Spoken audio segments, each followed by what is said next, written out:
बुल्ला की जाना मैं कौन।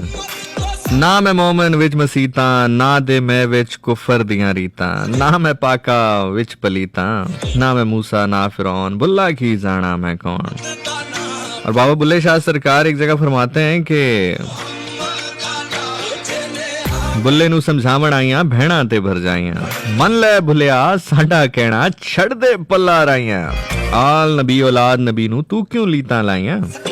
एक्चुअली बाबा बुल्ले शाह सरकार के जो मुर्शद थे बाबा शाह अनायत, लाहौर में उनकी आखिरी आरामगाह मौजूद है और बड़ा ही छोटी सी एक मस्जिद है और छोटी सी मस्जिद में ये दरगाह मौजूद है। और शायद ये भी एक मोहब्बत है, एक इश्क है अपने मुर्शद के साथ के अपने मुर्शद की दुआ ऐसी है कि मुरीद के तो चारों और शहर आबाद है, लेकिन जो मुर्शद हैं वो आराम से सुकून से लाहौर की एक कॉलोनी में, एक सोसाइटी में, एक मस्जिद में, एक छोटी सी मस्जिद में ही उनकी दरगाह मौजूद है। बहुत कम लोग शायद जानते हैं या विजिट की होगी।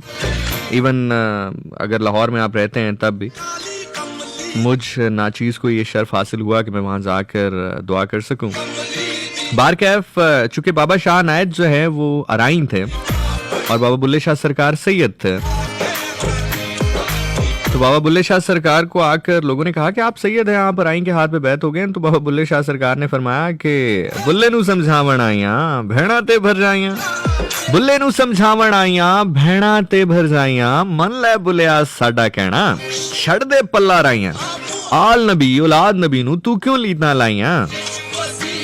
बाबा बुल्ले शाह सरकार आगे से फरमाते हैं कि मैंने उनको कहा कि जेड़ा सानू सैयद सदे, जेड़ा सानू सैयद सदे दोज़ख मिलन सजाइयां, जेड़ा सानू सैयद सदे दोज़ख मिलन सजाइयां, जेड़ा मैनू राई आखे उन्हें जन्नत दे विच पींगा पाइयां। तो ये बात मैं गालिबन शायद इसलिए भी कर रहा हूँ कि मैंने अभी गौर से देखा है जो पोस्ट लगी है, जो स्टेटस अपडेट हुआ है FM 101 के पेज के ऊपर मेरे नाम के साथ सैयद लगाया गया है। शायद ये कोई टाइपिंग मिस्टेक है जो टीम हमारी सोशल मीडिया देखती है। जनाब मैं सैयद नहीं हूँ, मैं तो यकीन करें इस बात का यकीन दिलाते दिलाते, बल्कि मैंने शायद अपने एक प्रोग्राम में जिक्र भी किया कि समटाइम मेरे लिए बड़ा फनी हो जाता है।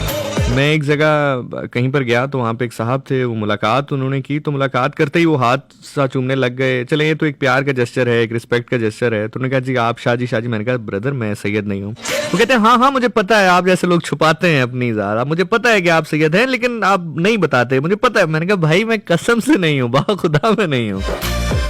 और मैं आपको यहाँ पर एक बात और भी कहूँ, अगर किसी को बुरी लगे तो माजरत। देखिए अल्लाह के नबी सल्लल्लाहु अलैहि वसल्लम ने हमें इस चीज़ से रोका था। अल्लाह के नबी सल्लल्लाहु अलैहि वसल्लम से पहले ये होता था कि जात पात और इस तरह के मामलात, अल्लाह के नबी ने तो हमें इस चीज़ से रोका था। और मैं आपको बताऊं कि सैयद होना सादत चले ज़रूर है कि आपके अंदर खूने रसूल है, इसमें कोई दूसरी राय मौजूद नहीं है, कोई दूसरी राय मौजूद नहीं है कि सादत ज़रूर है लेकिन ज़मानत नहीं है आपकी। मैं ये जुमला फिर आपके सामने रख रहा हूँ, ये जुमला सुन लीजिए। अगर ये समझ गए तो ये जुमला ही आज का हासिल कलाम कह लीजिए, हासिल महफिल कह लीजिए।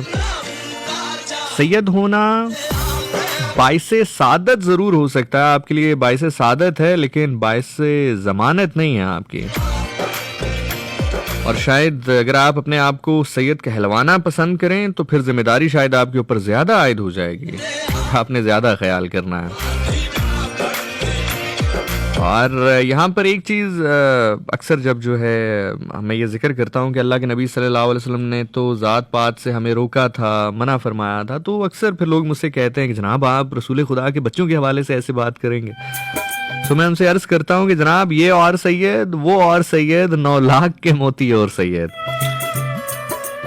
अगर आपके जहन में ये सोच पनपती है कि जो आज के दौर में सैयद मौजूद हैं वो उतने ही कैपेबल हैं या उतने ही उसी मयार पर फाइज हैं जिस मयार पर करबला के सैयद मौजूद थे, तो फिर सिर्फ आपकी अक्ल और शऊर पे मातम किया जा सकता है और कुछ नहीं किया जा सकता। तो जनाब बस इतनी सी बात है कि ये और सैयद, बा खुदा ये और सैयद, वो और सैयद, 9 लाख के मोती और सैयद।